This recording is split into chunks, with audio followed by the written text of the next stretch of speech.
2, 1. Today we are looking at Adele's When We Were Young. Adele's When We Were Young. Sorry, I don't know why I did that. Why not Adele? Why not? Just getting used to this whole thing. Welcome to my channel. My God, this reminds me.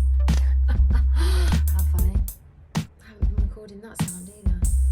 Oh God, I don't know how to use this either. Excellent. Okay, so now that we've got sound coming out of us.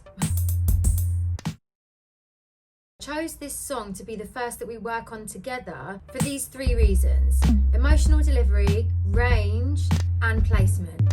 It's in E flat major. It is at 72 BPM and it operates from a span of 2 octaves, from E flat 3 to E flat 5. Look at your circle of fifths. Go and have a look on a theory channel.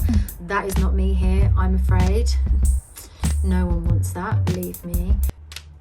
Influences. This song has got a real Barbra Streisand, Gladys Knight kind of adult contemporary ballads, you know, that have got quite mature themes, and this song is no different from that. Think about the lyrics, some of the lyrics that are involved in this song. Let me photograph you in this light in case it is the last time that we might. Let's talk about the emotional delivery. You can interpret it however you like, but you don't have to do a lot.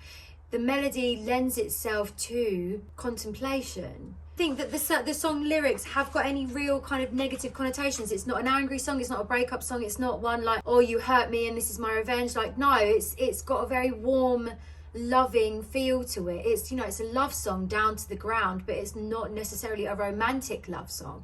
It can be about an ex-best friend, or looking back in time and a family member you haven't seen for a while, a cousin, or, you know, a long lost sibling or something. Their thoughts, and you imagine that someone is thinking those things about someone else. It's warm, but if someone was to say that out loud, you might think they were being a little bit condescending or a little bit snippy. I imagine the character of this song, these are the thoughts that's in their head. I don't imagine that the character in the song is saying to the, you know, the audience of the song, everybody loves the things you do, from the way you talk to the way you move, and everybody here is watching you. Could perform it either way, you know. It's all about having options, colours and tools to dip in and out of when you're trying to deliver a song in an emotional way, in a way that is going to provoke. And I mean that in a joyful way. You know, we as human beings, we need these songs, we need these films, we need these music videos, we need these moments to purge. This is a song that every time that I have sang it, no matter the situation, it can be a Tuesday afternoon at a gig on a terrace somewhere, or it can be in a hotel on a Friday night. It's just like a song when we were young. Oh, thank you. You're gonna make me cry. Thank you so much. And there'll always be someone shed a tear. In the video you'll see, like, oh, I'm so mad that I'm getting old, it's making me reckless. And with my singing, that's definitely something that has progressed as I've gotten older. I'm a little bit less concerned about going wrong and messing up and leaving it on the stage. And when you're performing a song that's got such a deep emotional rooting, that can be okay. It can so be okay. Instead of getting old, it's making me reckless. Loved it. Does it so well. But I want to get a little bit more technical now. I want to talk about the inner smile placement. I had a really good singing teacher years ago, Chip Jenkins. She was the first person to tell me about this inner smile. If you're trying not to laugh at something that you're finding amusing, an internal opening in your palate, so your soft palate lifts up, your throat down here, it kind of, your larynx lowers, and you all of a sudden have this lovely amphitheater in the back of your throat, kind of like your deep core muscles when you're doing yoga or when you're doing all of these things, but you want to still be able to breathe freely. You keep your deep lower core engaged. This inner smile is kind of like that. It's going to enable you to keep the space open and keep the nice resonance and fullness in your voice. If, like me, you are a little bit vanilla with the tone of your voice.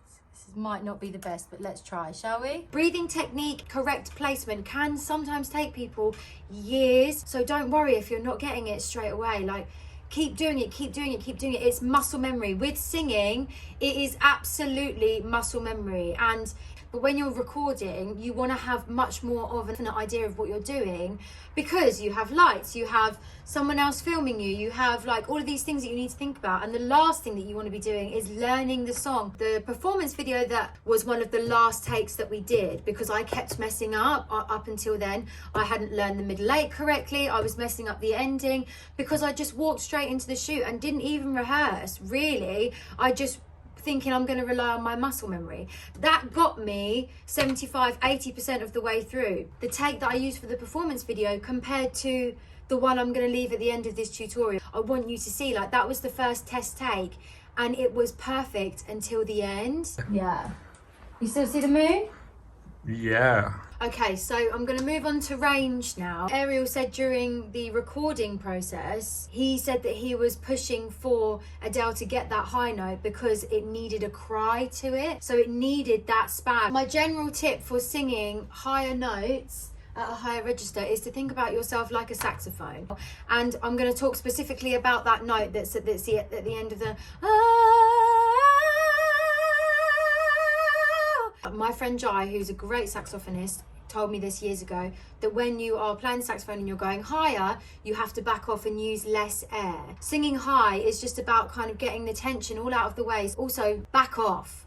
Don't push, back off, and let the air basically just get out of your own way so that it can just flow out of you. Great. When babies cry, they're crying all the way up the top of their register, or as high as they can in that moment, because it's like, they don't know tension yet, babies. I mean, they do a bit, but not as much as human beings or performers or people who sing or people who've lived through the coronavirus for last year. Some of them only just got here.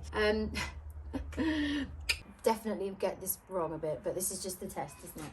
Let me know what you think about that bit and how you execute that bit. Or do you change it and make it work for you, and do you change that whole section? I would really love to see your versions of these songs. So yeah, I would say always in yoga and in anything to do with your physical body, you want to have the two forces working in harmony. So you want to be bearing down in order for you to be able to naturally lift up. And have a nice long neck and a nice open chest, because if you're squished down and gravity's pushing you all down, you're going to squish your lungs. So you need to kind of lift up out of your waist. You need to engage your lower abdomen, which we're going to be working on in our yoga classes. This is just me throwing out ideas. I feel like when I was at school. Don't be afraid of filling the space where there normally would be BVs. So you could do like some vocal pads, or you could do some nice improvisation. I didn't really put anything in on this video, and I won't really be improvising too much in my videos. I started to try and improvise too early in some songs before I had the melodies down. You know, I did this with the Donny Hathaway song For All We Know. I learned the Donny Hathaway version, and my singing teacher Cecilia Starlin, who is a big time legend, I'll link all of her stuff below as well, she was like, no, we need to go back to this original melody, this, and then you go from there. You know, listen to other people's versions, ultimately go back to the original, go and see how they wanted it to sound, and then go from there. Influences to go back and have a look: Gladys Knight and Barbra Streisand. Barbra Streisand's The Way We Were, and Gladys Knight's Make It Through the Night and If I Were Your Woman. They're really good examples of emotional deep dives and soaring melodies, along with real nice contralto bottom ends. So thank you so much for watching. I really am having such a great time with this already, and I'm absolutely buzzing to see what happens. I also have set up a page on buymeacoffee.com if anyone feels like chucking me a $5 or anything like that. Every little helps in this pandemic, believe me. Yeah, thank you so much. Stay safe and have a lovely day, night, weekend, week, month, everything. Mwah. Next week, Rihanna, Sledgehammer, from the Star Trek soundtrack. Do you know it? I don't actually. Ooh. Everybody here. Let me do it again. Track's a bit high. Okay, Alex, get your shit together. Hoping you're someone I used to know. You still look like a movie. You still sound like a song. My God, this reminds me of when we were young. Let me photograph you in this light, in case it is the last time that we might be exactly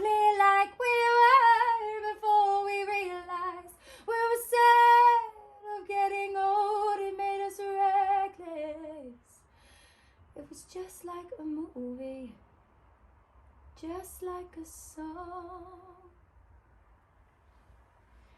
I was so scared to face my fears. Nobody told me that you'd be here. And I swear you moved overseas.